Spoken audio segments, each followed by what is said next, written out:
Well, good evening, Track Gang, and it happens to be May the 11th of 2021. I know I've been a little off the grid here, and I didn't even look to see. I think I'm up to vlog 17. I have no idea where I'm at. I really don't. I should have looked before I came over here to the bench, but that's okay. It is what it is. So what have we got going on? Well, I guess I'll start off with the absentee ism, and that is the fact that I've had a lot going on. Obviously, this past Sunday was Mother's Day. We had that going on. We are also getting the yard straightened out because we've got I've got a shed coming in to believe it or not, but be able to move some stuff out of the garage so I can actually put a vehicle in the garage. Fancy that.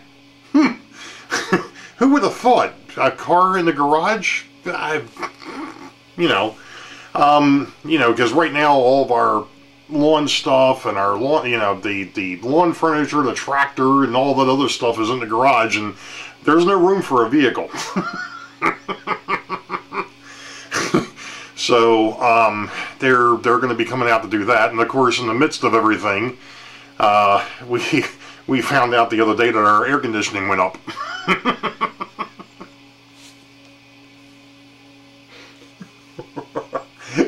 When it rains, it pours.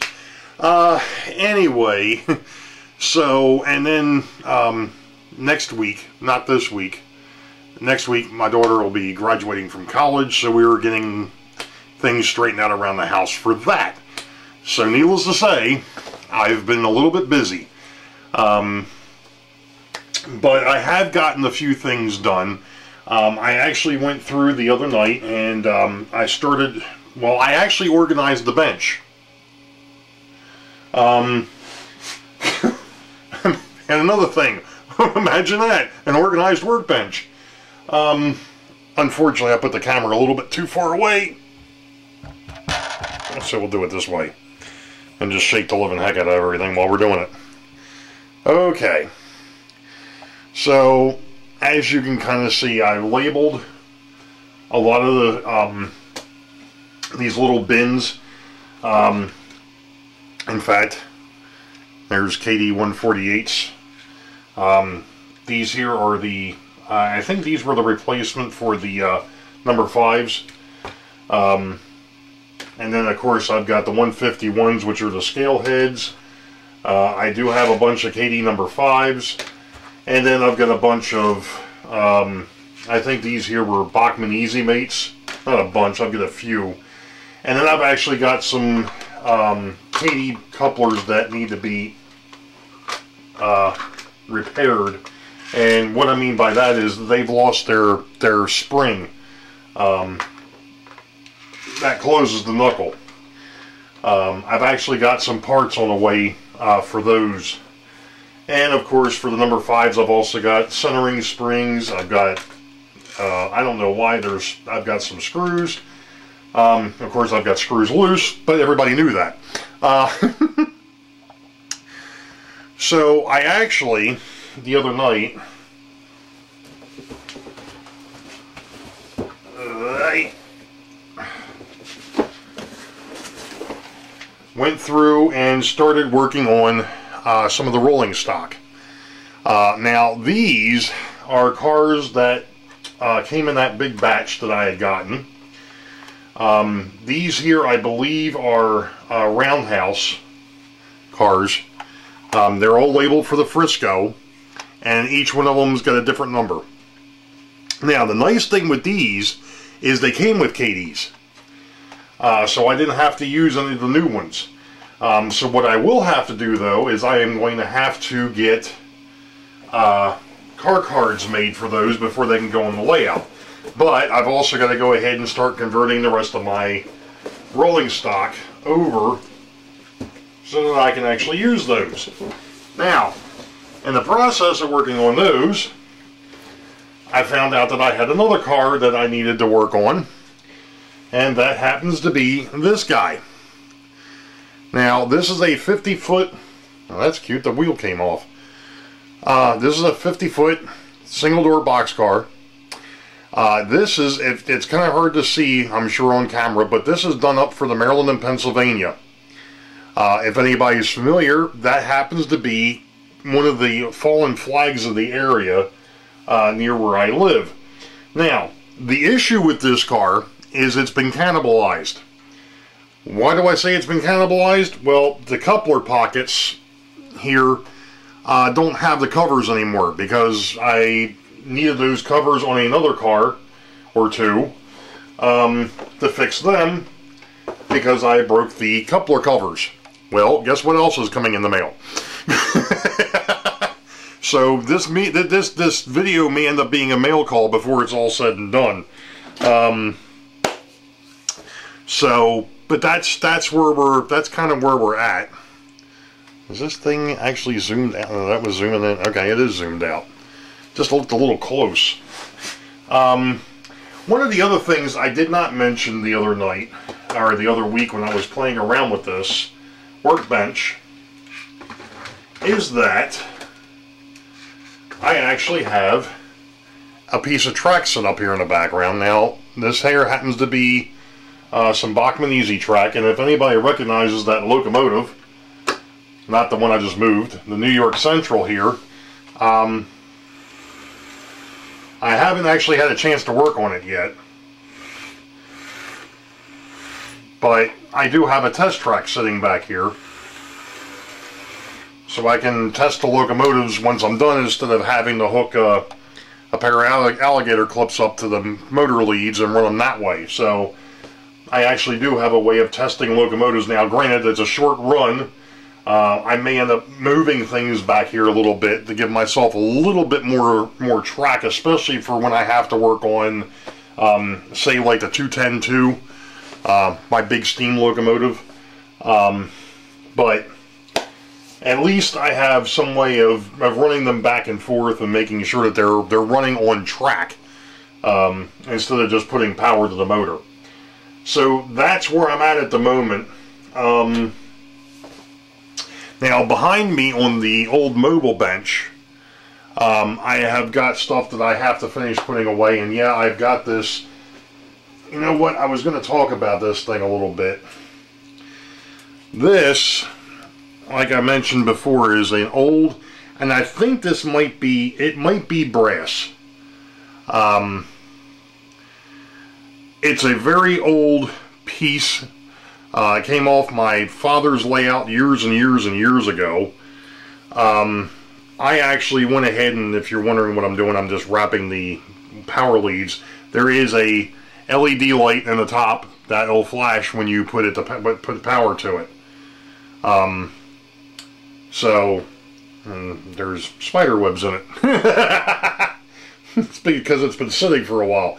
But like I said, what happened is one of the feet came off the bottom. I have to work on getting that glue back on it, sitting over here on the egg crate. But I went ahead and I pulled some of where I had a box for tools when I was working on the layout, working on track and such, and I want to move them into that oak or that maple box into a single drawer. So I can just pull the drawer and take it out there and use it and then bring it back, and that way everything is right there. You know, it's not like I'm pulling, you know, I gotta pull it out of this, no, I ain't doing that. So that's basically all I've got for the moment, but we'll be back in a bit, I'm sure. We'll see you in a minute.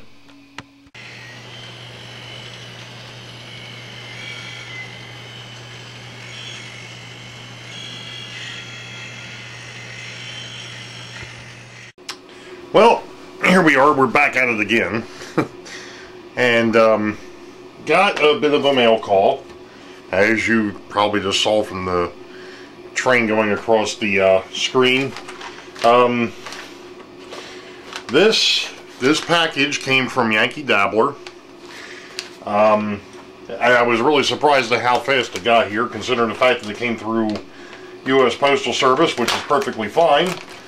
But if anybody's familiar with all the shenanigans that we've had with the U.S. Postal Service here recently, well, at least towards the end of last year, apparently I guess things are starting to get a little bit better.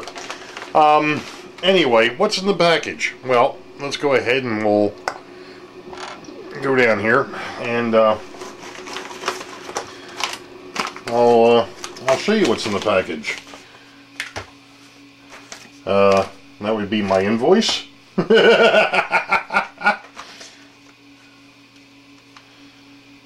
And that would be, these are from A-Line.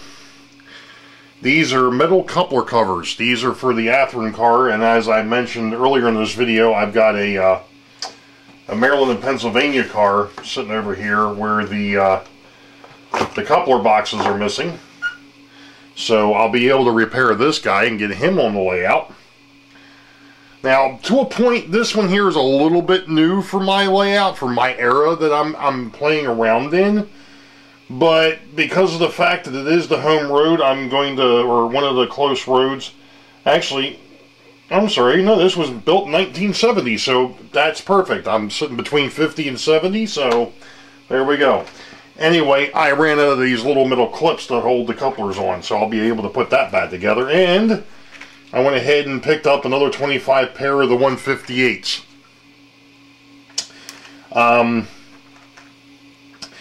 I am going to be running a mix. I'm going to go ahead and come back up here to me for a minute. Now, I am going to be running, at least for the time being, a mix of the different couplers. Some KD number 5, some 140, some of the 148, or one of the, I'm sorry, these are all 151s. It's just a different, yeah, 158s. Of course, I marked my little Huji here as a 151. It's actually supposed to be 158. That's the scale heads, and then of course I've got the 140, the 148s. Which I actually did have that one marked right, but I've got the 148s, the 158s, and the number 5s. So I've got a mix. I don't think it's going to be that big of a problem.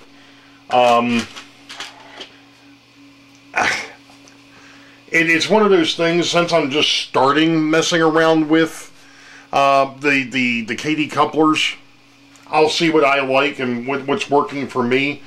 But you know, we'll go from there. We'll see what we got. We'll see what happens, and you know, I'll figure it out. And when I get to that point, then I may end up going all scale head. I may end up going all number 5s or the 148s, whatever the replacement is these days. Just to see how things play out.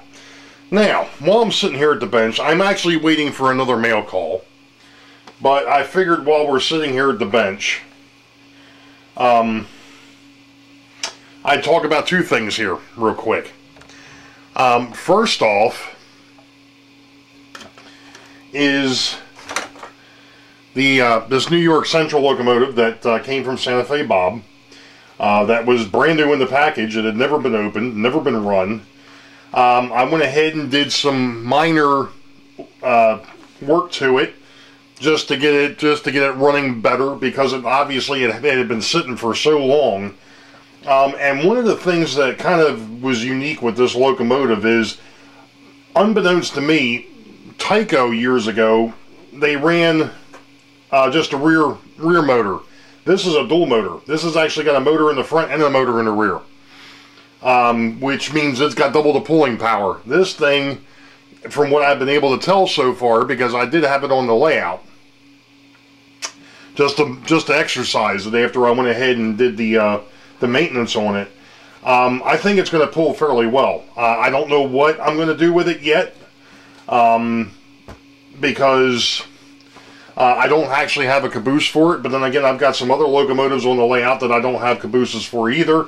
So what I do is I run transfer cabooses, or I run something that would be close to that locomotive or close to that road.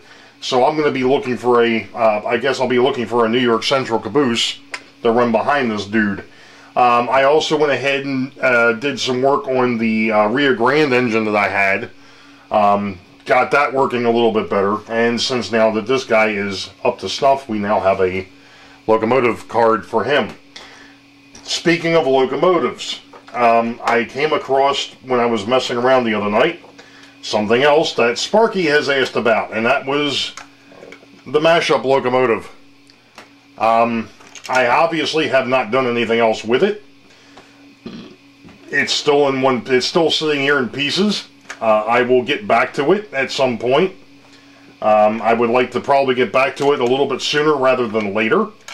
But for the most part, it's still here, and I guess I'm going to have to make some minor adjustments on that. But oh yeah, there we go. Okay, so once I glue it all together, it'll be okay.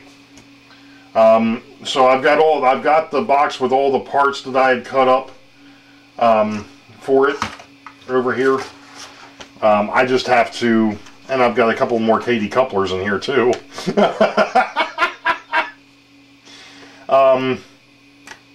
So I'll go ahead and I'll get around to this guy eventually again too. Not sure when, but we'll get there. The other mail call that I'm waiting on, I'm probably not going to get that in on this video, and to be honest, it's really not railroad related, but what it is related to is what I'm looking into. It's the camera.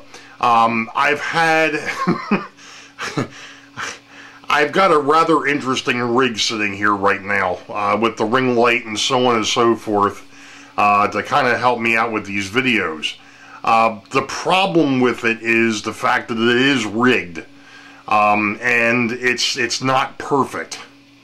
It's workable, but it's not where I want it. So when talking with Heath, yeah, I'm going to blame Heath for this. No, I'm only kidding. What I'm actually going to do, because I not only use this rig for the Handi-Cam, I also use it for the layout cam when I do my live streams. And it's become a real pain in the butt switching between the Handi-Cam and my Logitech C920, because the only way I can swap them out is to actually rotate them off of the rig that I've got and then rotate the other one. And it's, especially when you're dealing with a USB camera, it's a pain. So I went ahead and I bought a pair of quick disconnects and a plate that'll hopefully help me out a lot better than with this than what I've presently got set up. So we'll see how that works out once I get it. I might take some pictures of it or something. But, you know, that is something that, you know, I've been wanting to do for a while. I needed to get something that was a little bit better for this. If I get it to work the way I want to, I may end up actually taking this apart and actually using the lighter tripod that came with the ring light itself. But we'll see how that plays out. I'm still using the monster tripod, which, as everybody knows, gets in the way after a while. With that being said, just one other quick announcement. I'm quite sure I probably already mentioned it in this video, but it's worth mentioning one last time. The 23rd of May, 2021, Rick Bailey is going to have Sidetrack Sunday. I am actually going to run the one after. It'll be the 30th of May, which is Memorial Day weekend. Oh, brother. And I've actually got something lined up for that one. I'm still waiting for some things to kind of fall into place, but regardless, that one's going to be a lot of fun. So Sidetrack Sunday number 5 for the month of May 2021 will be on my channel. Sidetrack Sunday number 4 for the month of May on May 23rd will be on Rick Bailey's channel. And that's because of the things going on with the family. You know, my daughter graduating from college and so on and so forth. So you all know the deal. Wait for the highball. Green tracks ahead. We'll catch you all next time. Be safe. God bless. We'll see ya.